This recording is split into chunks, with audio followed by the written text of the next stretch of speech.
Hello, everyone. I hope you're all having a wonderful week.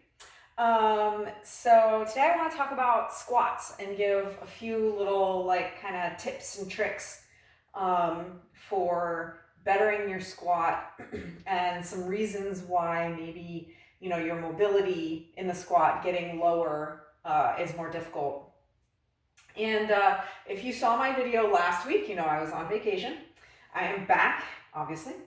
And I just wanted to, I don't know if you saw my last video, and I said that I'd been eating like crap all week, and I totally was, and did not work out at all, except for like a whole lot of walking.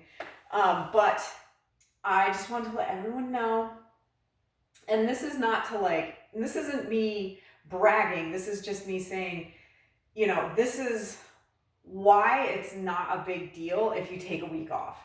And the reason it's not a big deal. When I got back, I did notice, I weighed myself first time in a week, and I noticed that I had gained like 3 pounds, 3 or 4 pounds, depending. And I was like, okay, no big deal. But then I immediately, the next day, that weight was gone. And I think what it was it was a lot of water weight because I had been eating a lot of salty food all week, which my body's just not, used to. So anyway, that's just kind of proof that, you're not going to lose anything and you're not really going to gain anything if you take a week off from lifting for a week. So anyway, I just wanted to say, get that kind of off my chest. So squats.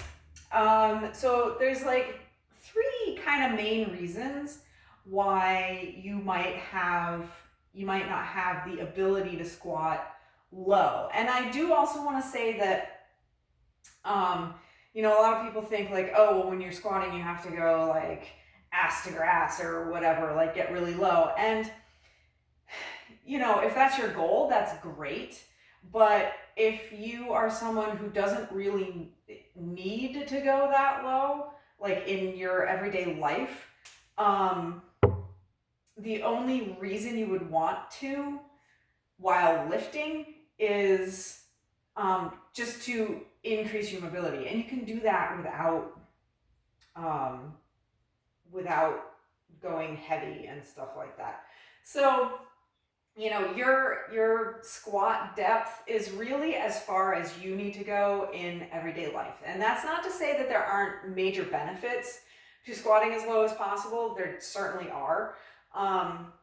But you don't necessarily have to. But it's definitely something to work towards if you want to. So there's 3 main reasons. It's usually either mobility in the hips, mobility in the ankles, or a lack of strength in the core. So I'm going to address that one first, core strength. Your body is not going to let you go any lower than you have the strength to go. That's just, some people have great mobility in their hips and their ankles, but they can't squat very low because they don't know how to engage their core, or they don't have the core strength there. Now a good exercise aside from just increasing your core strength in general, doing core strengthening exercises like planks and bird dogs and all of those things. This is where a physio ball can come in handy. And what you can use this for is to put it up against the wall, and then you can use this to kind of help stabilize your core so that you can go a little lower in your squat. So you want to get into your squat position and have your legs just a little bit further forward. And what this also does is it helps you keep your posture up. A lot of people want to really lean forward in the squat, and when you're leaning against the ball and doing the squat this way, it helps you to stay in this upright position and get the feeling for staying in that upright position. So all the way down And I can go a heck of a lot lower like this. And my quads are quite sore today because I did a bunch of squats yesterday. But I can go a heck of a lot lower that way than I can normally without the support of the ball.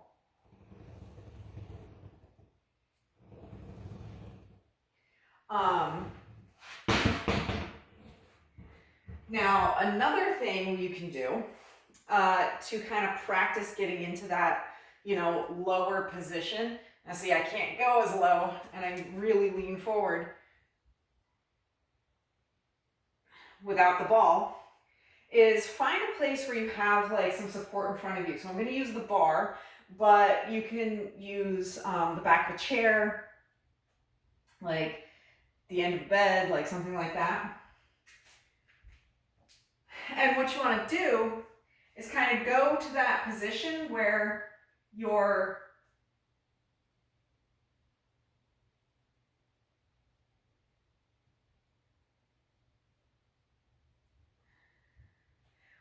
so you want to go down to as low as you can get normally, and then just hold it there. Hold it there for, start with 20, 30 seconds, and then gradually increase the time, gradually go a little bit lower, and that will help you to eventually get that full range of motion. So that kind of takes like this, those are a couple of exercises for like the stability portion. Now we'll talk about mobility and mobility in the hips.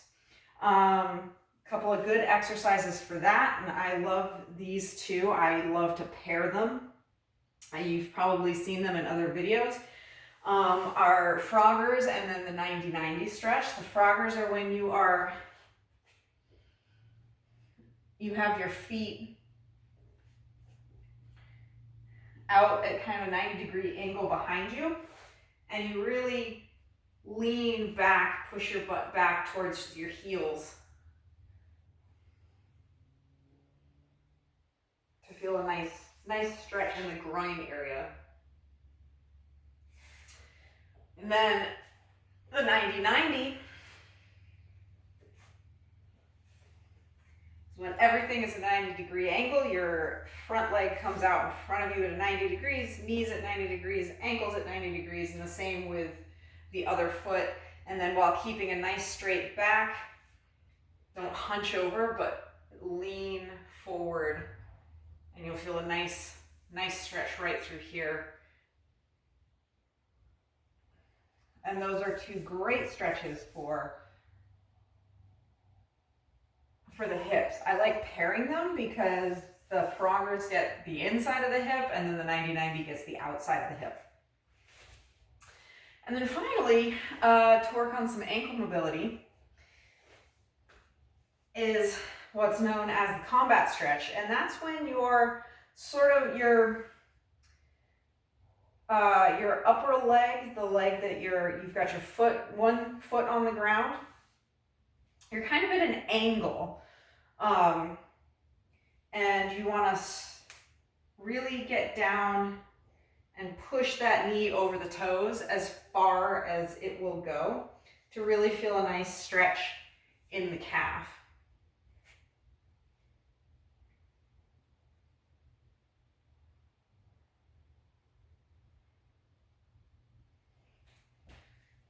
Switch here.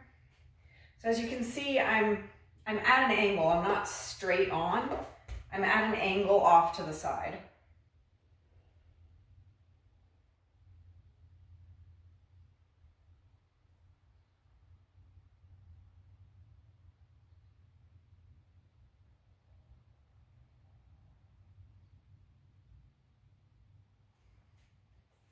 And one last thing that I do want to point out for when you're doing squats, and this is one of those times when it's really beneficial to work out in bare feet if you can, is that oftentimes when people are pushing back up, their feet pronate, which is where their arches kind of collapse and the foot kind of rotates in.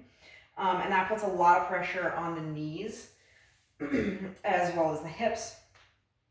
So one thing you can do to kind of remind yourself to keep like the weight more on like the outside of the foot, is to put like a pen or something just under the arch, so that when your foot starts to pronate, it cues you to not let that happen.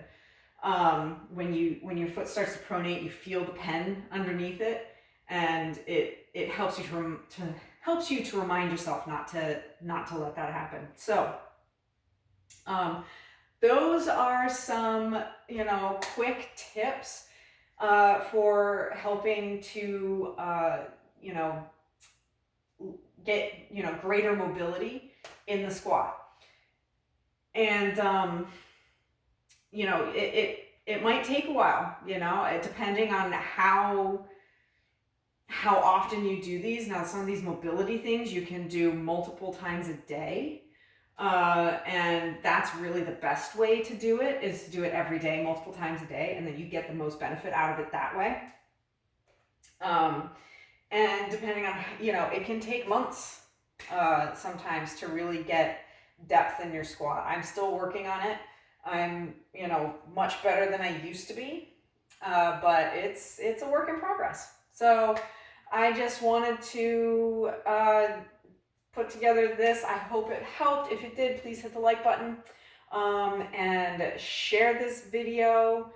Subscribe to my channel, and you can find me on Facebook and I'll say and Instagram, but I haven't really been active on that because I just frankly don't like it. Anywho, I hope you enjoyed this, and I will see everyone next week for another video.